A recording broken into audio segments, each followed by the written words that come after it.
नमस्कार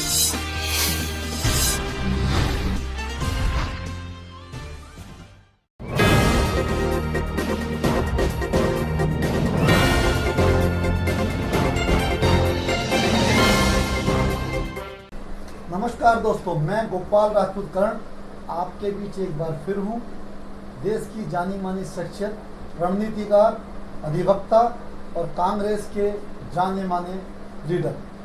आज कांग्रेस भले ही सत्ता में नहीं है, लेकिन कहा जाता है कि जो बड़ा वृक्ष होता है हमेशा देश में छाया देता है।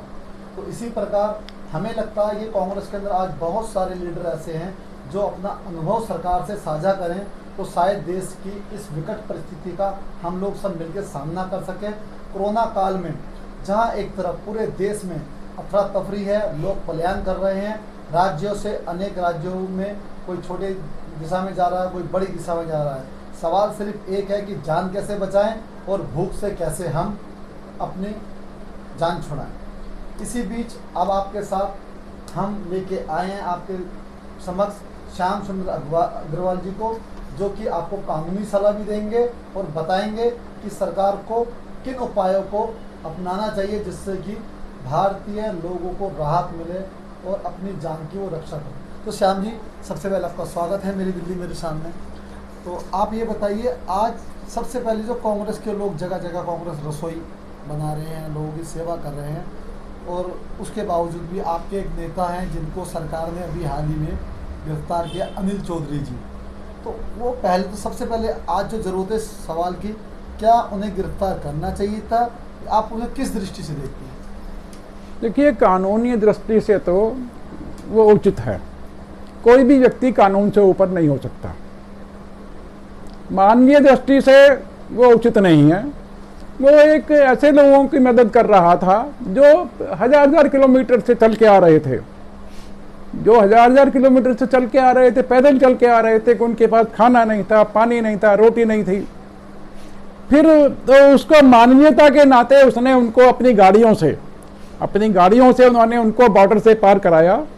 तो कानूनी तौर पे तो गलत था, परंतु मानवीयता के तौर पे वो आज मानवता और कानून दोनों एक दूसरे के सामने खड़े हुए हैं आपके।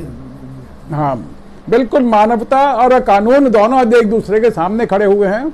सरकार भी इस चीज को कर रही है और जनता भी इसको नहीं मान रही है। ना जनता कानून को मान रही है और सरकार भी कानून को बनवाने की कोई ज्यादा इच्छुक नहीं है। जहां तक राजनीति है, राजनीतिकरण करने के लिए तो सरकार बिल्कुल तैयार रहती है हर चीज के लिए। आपका नाम अक्सर अशोक गहलोत जी के साथ जोड़ा जाता था एक जमाने में। उनकी सरकार है राजस्थान में। अभी एक खबर आई है कि उनके जो पर्यटन मंत्री हैं उन्होंने 500 निजी बसों का एक प्रबंध करके यूपी के लिए रवाना किया कि वहाँ से जो राजस्थान के लोग हैं अपने घर वापसी कर सकें। लेकिन कहा जा रहा है कि योगी सरकार ने उत्तर प्रदेश में उन बसों को घुसने नहीं दिया। आप उसे किस दृष्टि से देखते हैं? ये सारी बसें मथुरा पे एकत्र की गई थी। 500 नहीं, 1000 बसें एकत्र की गई थी। हमारी महासचिव प्रियंका गांधी के आह्वान पर की काल पर ये बसें राजस्थान सरकार ने मुहैया कराई थी उनको। तो कल ये अलग अलग चैनल पर मैं डिबेट सुन रहा था कि इनकी आरसी नंबर दीजिए, इनका चेसिस नंबर दीजिए, इनके ड्राइवर का नाम दीजिए, इनके ड्राइवर का लाइसेंस दीजिए और हमें भेजिए। अरे भाई, तुम्हें ये सहायता करने दो या तुम्हें अपना चैनल चमकाने दो, अपना चैनल चमका लो या हमें सहायता करने दो। उसके पश्चात कल ये इकट्ठे होगी सारी बसेस। आज वो योगी सरकार को लिखा गया, तो योगी सरकार से जवाब आया कि आप 1000 बसें लखनऊ भेज दीजिए हमें। हम देखेंगे कहाँ हमें भेजना है, क्या करना है, वो सब हम देखेंगे। अब एक बेवकूफ़ी भरी बात यह है, अरे भाई, यहाँ से दिल्ली से या मथुरा से या कहीं से भी उनको भर के लेके जाइए। लखनऊ आप उसको बिना इतना पैसा खर्च के, मथुरा से लखनऊ 500-550 किलोमीटर है, आप उन्हें वहाँ तक लेके जा रहे हैं बिना किसी को बैठाए हुए। आप उसमें मजदूरों को, प्रवासी मजदूरों को बैठा के लेके जाइए, जिससे कम से कम ये तो लगे कि कुछ किसी का फायदा हुआ। मतलब ये हुआ कि योगी जी की अपनी नीतियां हो सकती हैं, पर व्यवहारिक तौर पे कोई व्यक्ति कितनी दूरी पे, कोई कितनी दूरी पे है, तो इस विषय से, इस प्रकार से वो उचित नहीं है। तो अब योगी जी असल में अधिकारियों के चंगुल में फंसे हुए हैं। योगी को एक राजनीतिज्ञ नहीं है, एक प्रशासक भी नहीं है। एक साधु का प्रशासन से क्या संबंध है? मेरे को आज तक समझ नहीं आया कि एक साधु का प्रशासन से क्या संबंध कर सकता है। वो एक ऐसी कहावत देते हैं कि राजा तो सन्यासी होता है। अरे भाई, राजा सन्यासी ये तो होता है, पर राजधर्म का तो पालन करना पड़ता है उसे। राजधर्म का पालन करिए आप जनता को ऐसी सुविधा मुहैया कराइए जिससे उसको लगे कि मेरे दुख में कोई काम आया। चलिए, उनकी काफी नीतियां हैं, कुछ अच्छी भी हो सकती हैं, हो सकता है। हाँ, बिल्कुल उसको समझ में नहीं आ रही हूँ।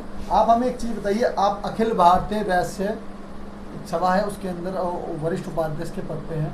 आपका समाज और आपका ये संगठन जो है आज किस स्थिति में है और क्या लोगों की सेवा? मैं बीच में एक बात और बतानी चाहूंगा सरकार की आर्थिक नीतियों। जी।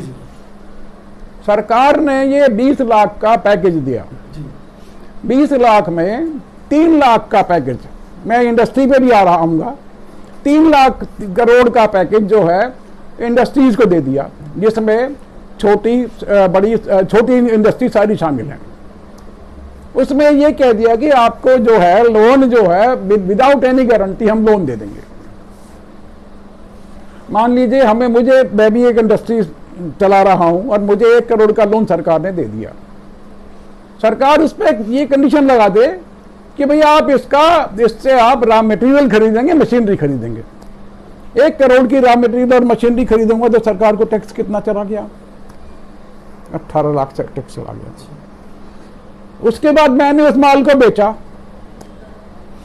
तो 1.5 करोड़ का माल कम से कम बेचूंगा। उस माल को सारी लागत लगा के, खर्चा लगा के 1.5 करोड़ का 27 लाख रुपया फिर टैक्स बन गया। इनपुट मिल गया, इनपुट से वो टैक्स जो पुराना टैक्स चला गया 27 लाख रुपए फिर टैक्स मिल गया सरकार को। वो मैंने जो कमाया उसमें इनकम टैक्स मिल गया। 4 साल में वो सारा का सारा पैसा सरकार के पास वापसी चला गया। तो मेरी मांग ये है सरकार से कि क्यों ना एक बिजनेसमैन को, एक एंटरप्रेन्योर को इस लोन पे सब्सिडी दे दी जाए, जिससे वो अपना गुजारा भी कर सके, जिससे उसके पास जो स्टाफ है वो भी पल सके। ये तो हो गया। आपको क्या लगता है कि इन आर्थिक नीतियों में सरकार को बदलाव करना चाहिए? तो कोई सुझाव क्या हो सकता है कि कम से कम टैक्स, या तो टैक्स छोड़े सरकार, या जीएसटी छोड़े सरकार, या कोई और व्यवस्था करे? या तो सरकार जो है टैक्स छोड़े या कुछ सब्सिडी दे दे उस पर कि भाई आपको इतना परसेंट आपको, अगर आप इन टाइम, ये नहीं कि आप इन टाइम पेमेंट करते हैं तो आपको इतने % की छूट मिल जाएगी इस पर। मैं एंटरप्रेन्योर का भी नहीं वो कह रहा मैं। अब वो ये कहते हैं कि भाई 90,000 करोड़ हमने बिजली कंपनियों को दे दिए। किस चीज के दे दिए भैया आपने बिजली कंपनियों को? क्या उनका जवाब ये था निर्मला सीतारमण जी का कि वो जो है इसका वो बेनिफिट जो है कंज्यूमर को दे देंगे। जब कब मरी सासू कब आए आंसू, कब आएगा कब मालूम पड़ेगा, कुछ नहीं पता। एक हमारी सरकार समय रहते नहीं चेती। फरवरी में 12 फरवरी को राहुल गांधी ने कहा कि कोरोना जो है पैर पसार चुका है हिंदुस्तान में, किसी वक्त भी ये बढ़ सकता है, कभी आ सकता है। मजाक उड़ाया गया, कुछ नहीं। हमारे स्वास्थ्य मंत्री कहते हैं कि हमें कोई स्वास्थ्य, कोरोना से हमें कोई खतरा नहीं है। WHO की गाइडलाइन में ये कह रही है कि हमें कोई खतरा नहीं है। मतलब आपका कहने का मतलब है कि विपक्ष को गंभीरता से नहीं लिया गया।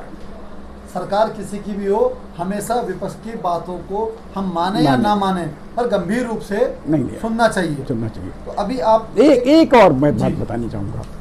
ये हमें जो है 2 अरब डॉलर जी विश्व बैंक से और ये ब्रिक्स बैंक से 1-1 अरब डॉलर जो हमें सहायता दी है कोरोना से लड़ने के लिए। वो सहायता प्रॉपरली राज्य सरकारों में दे दी जाए, या आप सरकार खुद करे, पर उसको ऐसे करे जो वो सहायता हर एक तक पहुंच जाए। हमारा हिंदुस्तान जो है जुगाड़ करता है, चाइना में जब ये वायरस आया, चाइना ने 2 सप्ताह में 1 लाख बेड का हॉस्पिटल तैयार कर दिया था। और हमारे यहाँ क्या हो रहा है, जुगाड़ के जो रेलवे। सर एक मिनट, इसमें मैं एक बात कहना चाहता हूँ ना कि हमारे पास ना तो इतना पैसा है, ना हमारे पास इतना सुविधाएं हैं, तो हम उसका मुकाबला नहीं कर सकते ना। नहीं, हमें जब $2 अरब हमें सहायता मिल गई, तो हमने क्या किया, रेलवे के कोचेस को, रेलवे की बोगियों को हमने आइसोलेशन वार्ड बना दिया। अरे ये जुगाड़, ये आप जब ट्रेन चलाएंगे, जब भी तो बोगी चाहिएगी देने के लिए आपको, ये इसलिए आप परमानेंट इंफ्रास्ट्रक्चर बनाइए, ऐसा चाहे आप आधा बना दीजिए, जो हमें आगे भी हमें काम आए, क्योंकि कोरोना जो है आसानी से जाने वाली चीज नहीं है। अच्छा, आप अधिवक्ता भी हैं, कहा जाता है देश में कुछ जो अपनी सेवा उपलब्ध कराते हैं, जैसे कि वकील हो गए, पत्रकार हो गए, कुछ डॉक्टर हो गए, ये लोग, इनके पास कोई उद्योग तो होते नहीं है। अभी हाल ही में मुझे एक जानकारी मिली कि इस लॉकडाउन में बहुत, मतलब ये कह सकते हैं कि गंभीर स्थिति रही हुई है, कुछ आर्थिक स्थिति कुछ वकीलों की, उसके लिए भी कुछ लोगों ने, आपके बार एसोसिएशन ने लोगों की मदद करी। पर क्या भविष्य में कुछ ऐसी योजना बननी चाहिए कि जो स्थानीय मीडिया हो, एडवोकेट हो, इस तरह के लोग हों जो गरीबी की रेखा से ऊपर आएँ या ऐसी परिस्थितियों का सामना कर सकें, उसके लिए आपकी क्या सलाह है? मिनिमम फूड गारंटी हर एक को मिलनी चाहिए, यानी कि ये एक नियम बनना चाहिए कि प्रत्येक व्यक्ति को देश के अंदर राशन की व्यवस्था, मिनिमम फूड गारंटी हर एक को मिलनी चाहिए, चाहे वो एडवोकेट है, चाहे वो मीडिया से बिलोंग करता है, चाहे वो कैसा भी आदमी है, उसको मिनिमम फूड गारंटी मिलनी चाहिए। जो उसको ये ना लगे कि मैं, अरे भाई ये जो इन्होंने बिलो पुअर लाइन जो इन्होंने बनाया हुआ है, क्या है वो, लोगों के घर में एसी लगे हुए हैं और उन्हें बिलो पॉवर्टी बनाया हुआ है उन्हें, तो उन्हें मिनिमम गारंटी सबको मिले। सामान्य सी बात है ये कि प्रत्येक व्यक्ति को समान दृष्टि से देखा जाए। अच्छा, आप इसमें क्या कहना चाहते हैं कि लोगों को जातीय आधार पे या धर्म के आधार पे सुविधाएं देनी चाहिए या समान सुविधा देनी चाहिए? नहीं, बिल्कुल जातीय आधार पे नहीं, ये बेड़ा गर्क कर रहे हैं। ये कौन कर रहा है? ये जो रीजनल पार्टीज हैं, ये देश का सत्यानाश करने पे तुली हुई हैं, जातिवादी पे काम कर रही हैं। ये किसी भी धर्म के आधार पे कोई रिजर्वेशन नहीं होना चाहिए, कोई किसी को सहायता नहीं मिलनी चाहिए। हर व्यक्ति, चाहे वो गरीब है या अमीर है, और गरीब है तो किसी भी धर्म का हो, उसको सहायता मिलनी चाहिए। केंद्र सरकार और राज्य सरकारों के लिए कोई 2 राय बताइए कि जो पलायन करने वाले लोगों की वो सहायता कर सकें। आपकी दृष्टि में क्या करेंगे? बस से लगाएं, ट्रेन से लगाएं, और जितना कदम ये आज उठा रहे हैं, इतना कदम ये अगर 1 महीना पहले उठा लेते तो ये हालत नहीं होती। जो ये हालत आज प्रवासी मजदूर की हो रही है, अब क्या होगा? ये जा रहा है वहाँ पे, सोशल डिस्टेंसिंग का कोई पालन नहीं किया इसने, वहाँ जाएगा तो ये सीधा क्वारंटाइन में जाएगा। ये कम्युनिटी स्प्रेड अप हो जाएगा, जो आज तक हमारे देश में कम्युनिटी स्प्रेड अप नहीं हुआ अभी तक। ये जो निकल रहे हैं, जगह जगह मरीज निकल रहे हैं, ये अलग अलग निकल रहे हैं, दूर दूर निकल रहे हैं। कम्युनिटी स्प्रेड अप सिर्फ धारावी बॉम्बे में हुआ है बस, और कम्युनिटी स्प्रेड अप कहीं नहीं हुआ। एक विचार आया था, अभी अक्सर हमारे बीच में आते रहते हैं श्रीसन जैन जी, देश के जाने माने रणनीतिकार हैं, राजनीतिज्ञ हैं। तो कहीं से मुझे एक विचार आया जो मिला कि ऐसे लोगों को बुला के एक यूनिटी बनाई जाए जो लोग पलायन कर रहे हैं। अगर एक जमाना था हमारे देश में, हीरो साइकिल का बड़ा नाम था, हम इन लोगों को अगर टेंडर देके, इनको एक टारगेट देके कि भाई जिस तरह विपरीत परिस्थितियों में या संकट के काल में कोई ना कोई सुविधा देती है सरकारें, अगर हम प्रत्येक परिवार को अगर एक साइकिल भी देते हैं, तो कम से कम एक आदमी पैदल चलने के बजाय, ट्रेन की बजाय, कि वो अपनी उससे जा सकता है, उससे व्यापार भी बढ़ेगा, लोगों को सुविधाएं भी मिलेंगी, जो मर रहे हैं उससे लोगों की जान को नुकसान कम होगा।